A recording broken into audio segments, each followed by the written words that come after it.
Você é um espadachim de aluguel em busca de aventuras e moedas de ouro para pagar sua cerveja no final do dia.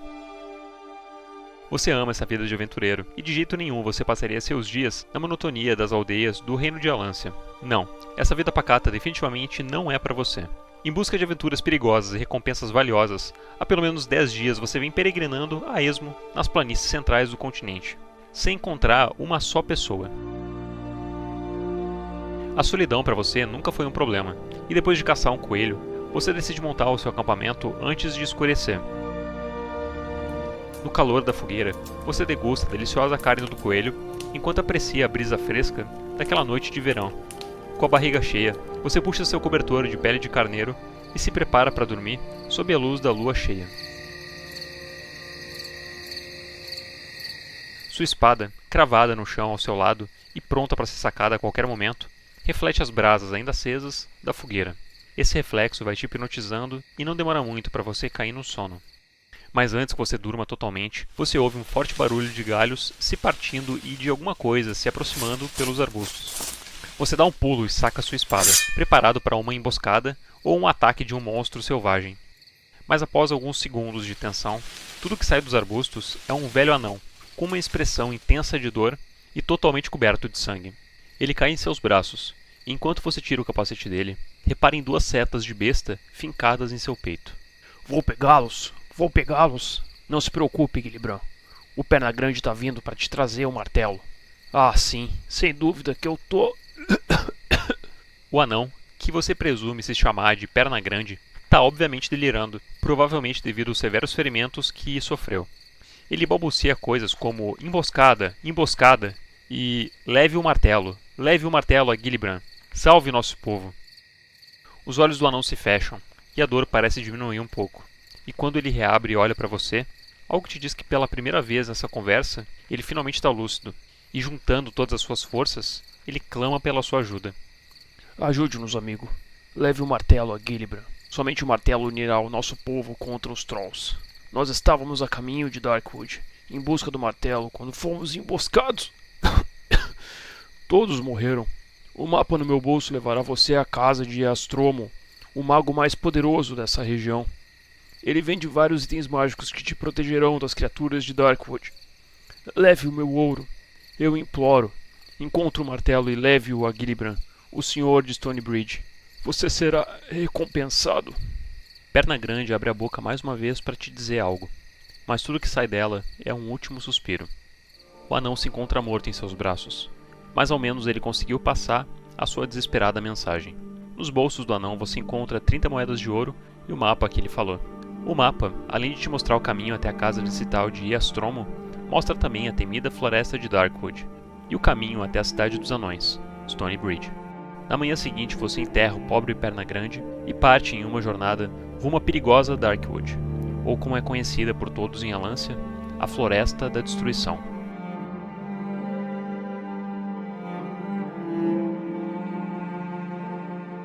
Floresta da Destruição foi o 3º livro da série Aventuras Fantásticas lançado aqui no Brasil.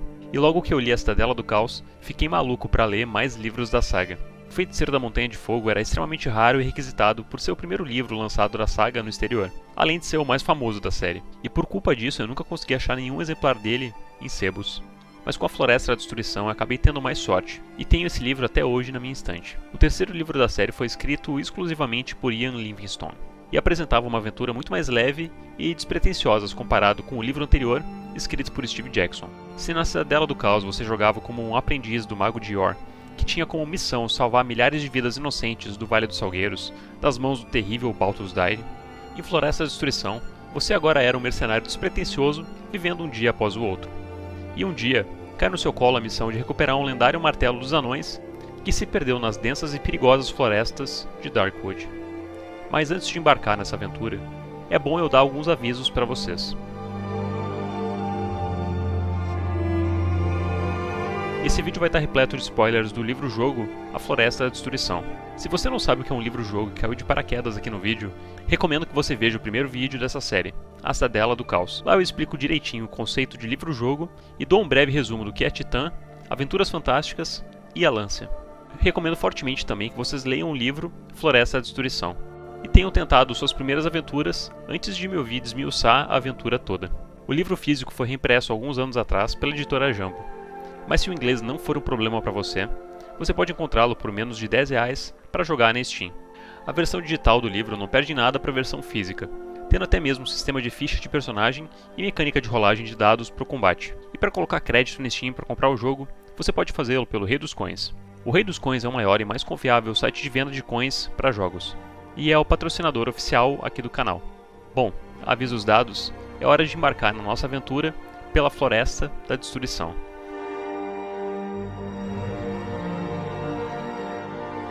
Em suas últimas palavras, Perna Grande pede para você ir até a casa de um mago chamado Iastromo, que vive em uma torre nos limites da floresta.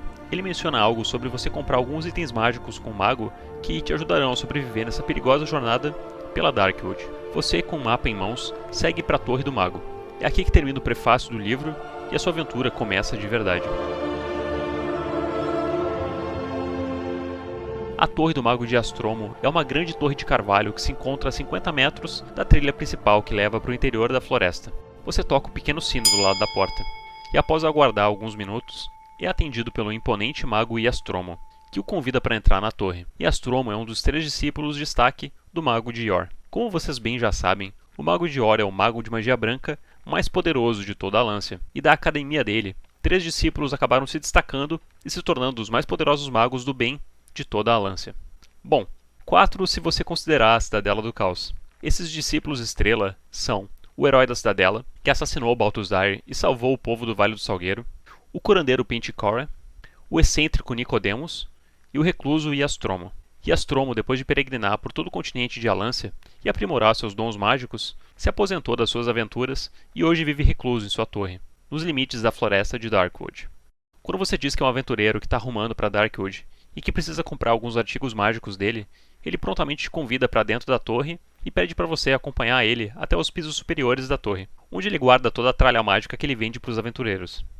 Iastromo parece ser um velhinho gentil e indefeso, mas ao invés de simplesmente seguir ele, o jogo te dá a opção de sacar sua espada e atacar o mago.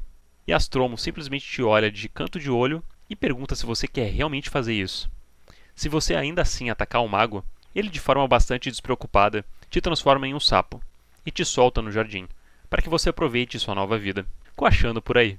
Esse é o final mais rápido do livro, e na versão digital te dá até uma conquista na Steam para comemorar tamanho fracasso. Bom, mas na nossa aventura a gente vai optar por não atacar o Iastromo e segui-lo até os andares superiores da torre.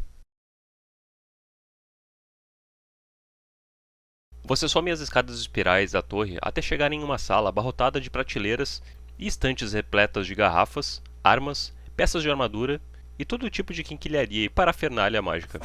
Iastromo pega um giz e escreve em um pedaço de louça todos os itens mágicos que ele vende, e diz para você que a magia desses itens dura uma única vez, mas é o melhor que ele pode te oferecer pelo dinheiro que você está disposto a pagar. Você usa então as 30 moedas de ouro de Perna Grande para comprar o máximo de itens possíveis, sem saber de fato quais os itens que você vai usar ou não na sua aventura. A grande verdade aqui é que a maioria desses itens vai apenas evitar que você se envolva em combates desnecessários, e não são tão essenciais quanto os itens da Cidadela, por exemplo. Em teoria, você poderia ganhar o jogo sem ter comprado sequer um item do Iastromo. É claro que a aventura vai ser muito mais difícil, porque você vai combater muitos inimigos que seriam puláveis se você tivesse o item para esquipar o evento deles. Outro problema também que surge quando você não compra nada do Iastromo é que em alguns encontros ao longo da floresta, todo o ouro da sua mochila vai ser roubado. Então, se você não comprar nenhum item e simplesmente ficar com as 30 moedas de ouro para você, saiba que possivelmente todas elas serão roubadas da sua mochila em algum ponto da aventura. A dica aqui é diversificar e comprar alguns itens do Iastromo para ter o máximo de ativos possíveis na sua mochila. Boas opções de itens seriam a água benta, a braçadeira da força, a luva de destreza de arremesso e um colar de alho. Iastromo te observa um pouco curioso enquanto você olha os artigos mágicos com atenção e conta suas moedas uma a uma, fazendo cálculos do que você pode gastar ali e do que você vai levar. Ele te pergunta o que exatamente você vai fazer dentro da floresta. Você conta a ele então sobre o seu encontro com Perna Grande e da promessa que você fez ao anão sobre recuperar o martelo desse tal de Gilibran. Iastromo concorda com a cabeça e depois de ouvir o seu relato, conta a você detalhes importantes sobre a sua jornada.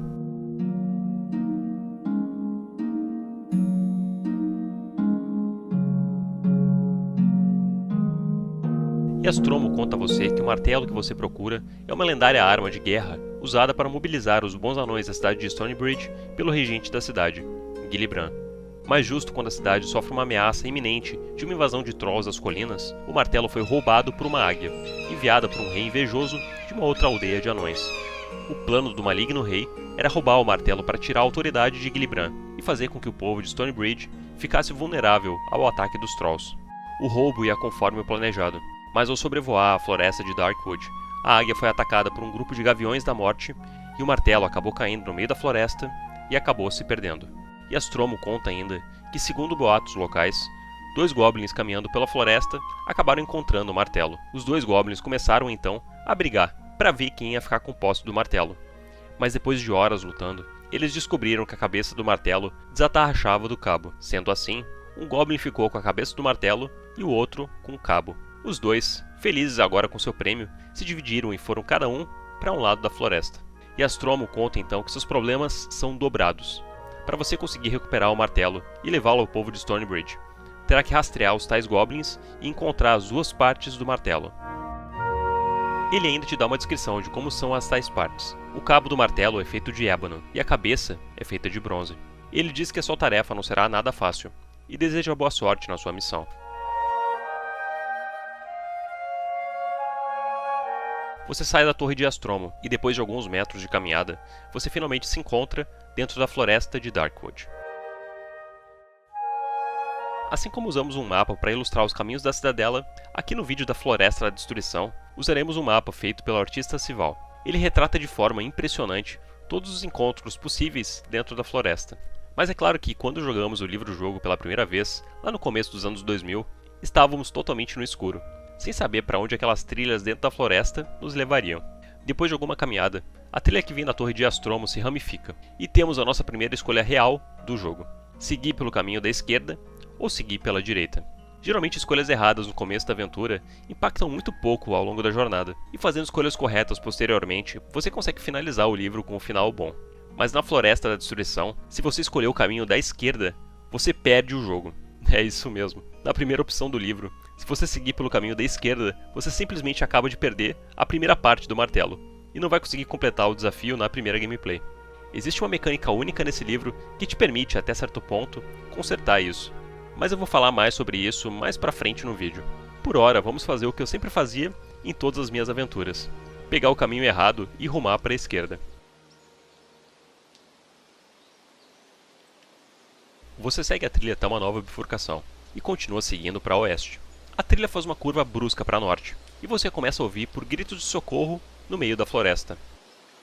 Preso em uma armadilha de ursos, você vê um homem com o rosto coberto de panos. Você pode ignorar seus pedidos de ajuda e continuar seu caminho para norte. Mas seria uma coisa meio sinistra deixar o homem sofrendo no meio daquela floresta, correndo o risco de virar comida de alguma das criaturas de lá. Você usa sua espada então para desarmar aquela armadilha. O sujeito te agradece e conta para você que ele está à procura do irmão dele, que desapareceu há anos. Ele diz que acha que o irmão virou um eremita e que hoje vive escondido em algum lugar dessa floresta. Você pergunta se ele não quer te acompanhar em direção ao norte, onde vocês poderiam procurar tanto pelo martelo quanto pelo irmão dele. Ele agradece o convite, mas diz que acredita que o irmão está vivendo mais para o sul da floresta. Vocês dão um aperto de mão e se despedem. Quando você segue pelo caminho norte, sente que algo não está certo. Quando você abre sua mochila, fica chocado ao descobrir que foi roubado por aquele homem, que era na verdade um ladrão. Nesse trecho, o livro te diz para remover todo o ouro que você carregava consigo, ou 2 artigos mágicos do Eastromo. Ou seja, se você não tinha comprado nenhum item do Eastromo, sinto lhe dizer, mas você acabou de perder as 30 moedas de ouro. Você xinga o ladrão, mas decide que é tarde demais para correr atrás dele, e continua seguindo para o norte. No meio de uma pequena clareira, você pode ver um goblin sentado em um tronco, brincando com um pedaço de cabo preto, que pela descrição parece muito com o cabo de ébano do martelo. Você, acreditando estar com a sorte grande por ter finalmente encontrado o primeiro goblin, saca sua espada e pula em direção ao goblin. Mas ao ver você, o goblin muda de forma. Ele simplesmente dobra de tamanho, e suas feições patéticas de goblin se tornam uma ameaçadora face reptiliana. E agora ele está olhando para você, a próxima refeição dele. Você acabou de se encontrar com um Shape Changer, ou Muda-Formas em português. O Muda-Formas é um réptil incrivelmente poderoso e ardiloso, que tem o poder de se transformar em qualquer ser humanoide para atrair suas presas, sendo uma das 3 criaturas mais poderosas de todo o livro. O engraçado é que, apesar do Muda-Formas ser um dos encontros aleatórios do começo do livro de uma rota errada, ele é irrazoavelmente poderoso e acabou se tornando a capa do livro. Nessa ilustração magnífica do Ian McCaig, ele ainda estrelou várias outras capas de reimpressões do livro, e só recentemente ele foi trocado, na capa feita pela Jumbo. A batalha com o Muda-Formas é penosa e sofrida, mas gastando seus pontos de sorte para auxiliar nas rolagens de dado, você consegue dar cabo da criatura. Exausto, você senta naquele tronco para recuperar o seu fôlego, e ali observa cogumelos esquisitos crescendo próximo do tronco. O livro te dá a opção então de comer eles, e se você faz isso mesmo, acaba caindo em uma das maiores trollagens do jogo. Aquele cogumelo era um cogumelo da mistura, e agora os seus pontos de habilidade são os seus pontos de sorte, e vice-versa. Ou seja, primeiro o jogo te lança uma criatura mega poderosa para fazer com que você quase zere seus pontos de sorte, tentando minimizar os ferimentos sofridos na batalha, para depois te oferecer um cogumelo para comer, que troca aqueles pontos gastos de sorte com seus pontos de habilidade, que é de longe a skill mais importante de toda a ficha. A partir daqui você tem 2 opções: jogar o livro pela janela, ou seguir rumo ao norte, com seu nível de habilidade agora semelhante ao de uma batata. Depois de mais alguma caminhada pela floresta rumo ao norte, você encontra uma cadeira de carvalho coberta de musgos no meio de uma agradável clareira. Depois de estar exausto pela sua batalha com o Muda-Formas, você opta por dar uma descansada na cadeira e comer algumas provisões. A cadeira é bastante confortável, mas ao invés de se sentir mais forte enquanto come, você sente que a sua energia está sendo drenada. Essa é uma cadeira sugadora de vidas, e até você conseguir se arrastar para fora dela, vai perder 4 pontos de vida. Depois de ter sido roubado por um ladrão e de ter sido gravemente ferido pelo Muda-Formas, agora quase que você encontrou o seu fim sentando em uma cadeira. As coisas parecem não estar muito boas para você até agora.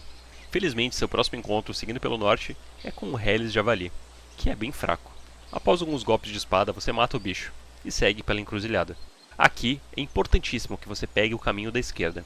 Até agora você já perdeu um dos pedaços do martelo, que ficou lá para trás, no começo da aventura. Mas a partir desse ponto você ainda pode juntar os itens necessários para pegar a segunda parte do martelo de Gillibrand. Você ruma pela trilha oeste em direção à cabana de Quinn.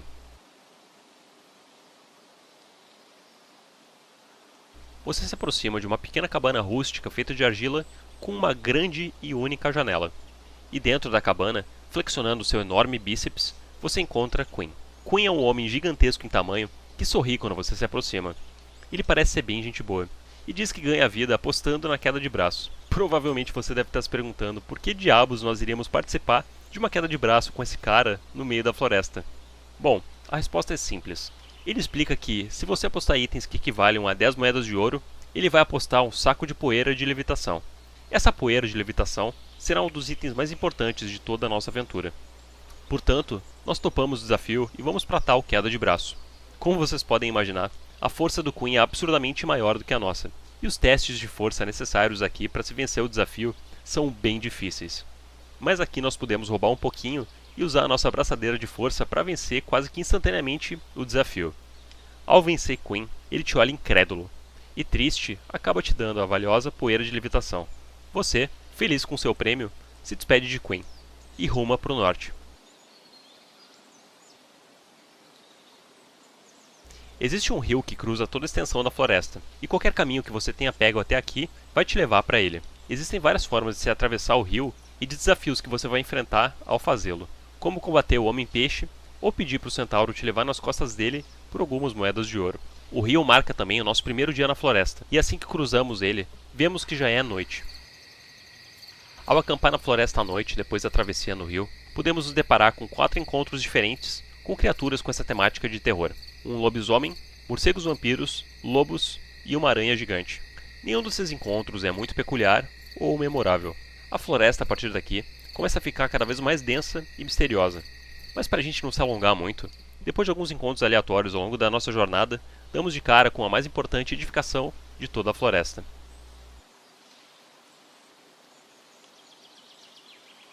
Você encontra uma construção de pedras que parece uma cripta. Ela está trancada, e você em teoria precisaria de uma chave de prata para abrir a porta. Mas como essa porta também pode ser arrombada, Isso não é um problema tão grande. Você põe a porta abaixo com a sua força e desce pelas escadas até o subterrâneo da cripta. Lá embaixo está totalmente escuro, e você acende uma tocha para poder ver o aposento. A sala está completamente suja de poeira e teias de aranha, e um sarcófago de pedra com o rosto esculpido na tampa se encontra exatamente no meio do aposento. E escorado ao lado do sarcófago se encontra um esqueleto de um pequeno humanoide, provavelmente um goblin. Aqui temos a opção de tentar levantar a tampa de pedra, mas ela é extremamente pesada, e apenas com um pó de levitação essa tampa vai sair do lugar. Despejando então a poeira de levitação pelo caixão de pedra, a tampa começa a ficar bem leve e flutuar pelo ar. De dentro do caixão, então, um ghoul pula do seu sono eterno e te ataca. Aqui você tem a opção de jogar água benta no morto-vivo e eliminá-lo instantaneamente. Se você não tiver água benta, vai ter que lutar com ele. Apesar dele não ser tão forte quanto as 3 maiores criaturas da floresta, o ghoul esconde uma carta na manga. Se ele te acertar 3 golpes na luta, ele te paralisa. Paralisado, seu personagem vai se tornar nada mais nada menos do que um banquete fresquinho para o morto-vivo. E você vai acabar tendo o mesmo destino do Goblin se deixar o Ghoul te irritar antes de derrotá-lo. Bom, quando você já tiver derrotado o Ghoul, vai encontrar o tesouro dele dentro do caixão de pedra. 25 moedas de ouro e a cabeça do martelo do Gillibrand, que o morto-vivo estava usando como travesseiro. Você sai da cripta e segue em direção leste, sem saber que logo logo você vai se encontrar com o boss final do jogo.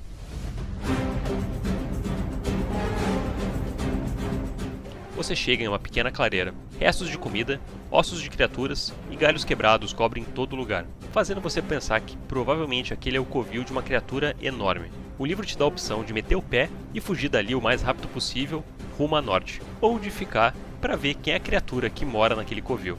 Se você optar por ficar, não vai demorar muito para você encontrar o Wyvern. Ele chega voando e te cuspindo uma bola de fogo. Você desvia da labareda dele e desembaia a sua espada. Com habilidade 10 e energia 11, ele é a maior criatura do livro, sendo que tanto o Muda-Formas quanto o Demônio do Fogo são 10/10, 1 a menos de energia do que o Wyvern. Se você tiver uma flauta na mochila, pode tocar ela para fazer o bicho dormir, mas se você não tiver, apenas a sua espada e muita sorte vão te salvar.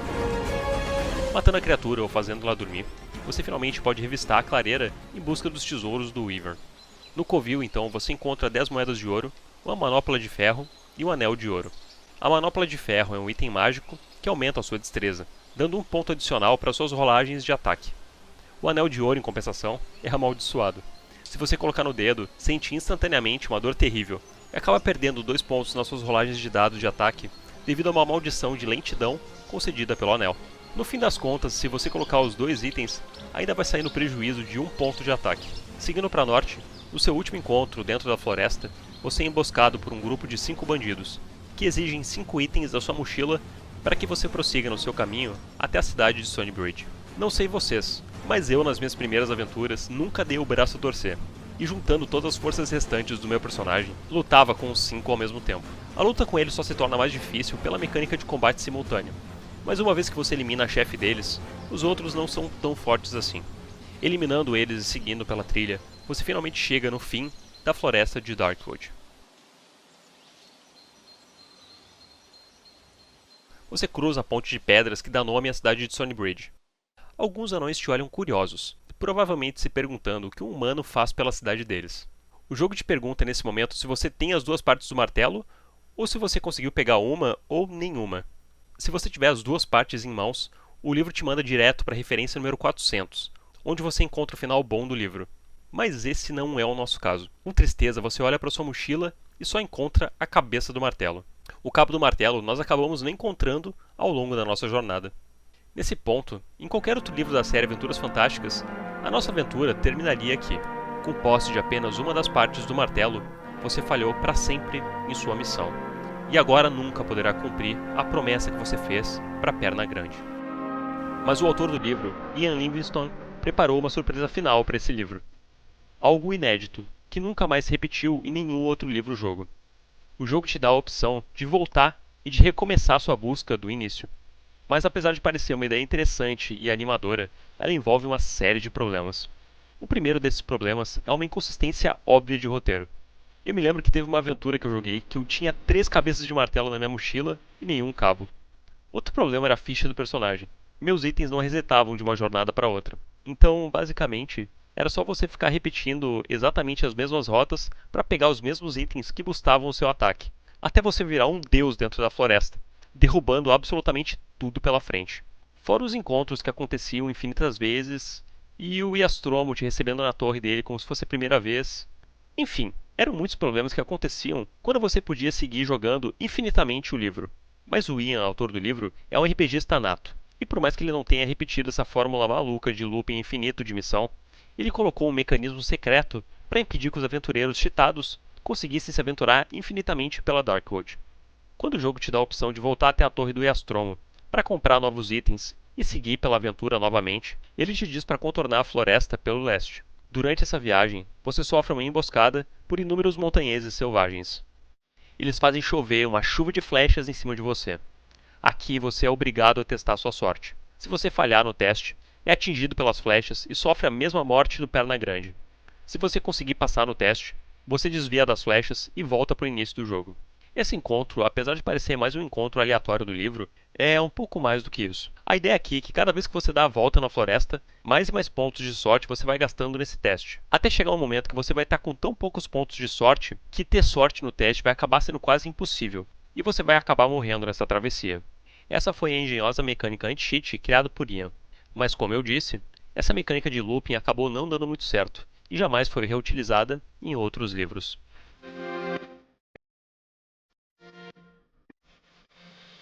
Você fala com Iastromo de novo, que aparentemente sofre de amnésia, e te conta de novo toda a história do martelo.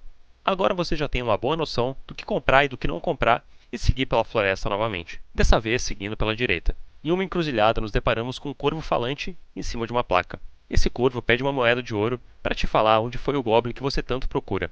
Você paga a moeda para o corvo meio intrigado. O corvo te diz que a direção norte é a correta.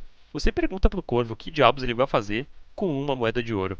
Ele te diz que ele era um ser humano que foi amaldiçoado pelo Iastromo, e que agora ele precisa de 30 moedas de ouro para reverter a maldição. Você aceita o conselho do corvo, e se despedindo você segue para o norte. Seguindo pela trilha norte, você se depara com diversos encontros aleatórios, de hobgoblins andando de boa na trilha, até minhocas gigantes com ferrões venenosos em cavernas, e até mesmo um homem macaco. Mas o encontro que você realmente está procurando acontece aqui, na Caverna do Ogro. Dentro da caverna podemos encontrar um grande ogro dando água em uma vasilha para um goblin preso em uma jaula de bambu. Esse goblin é ninguém menos do que o portador do cabo do martelo. E você vai ter que vencer tanto o ogro quanto o goblin se quiser pôr as mãos no cabo do martelo. O combate com o ogro, que é o mais difícil, acaba sendo facilitado se você tiver uma luva da destreza do arremesso. Com ela você arremessa uma pedra na cabeça do ogro, e ele desmaia na hora. Daí depois disso é só abrir a jaula. O goblin está alucinado e pula na sua direção te atacando. A única opção aqui é matar o Goblin, e é assim que você consegue a segunda parte do martelo. Agora com o martelo completo em mãos, a sua única tarefa é voltar para Stonebridge.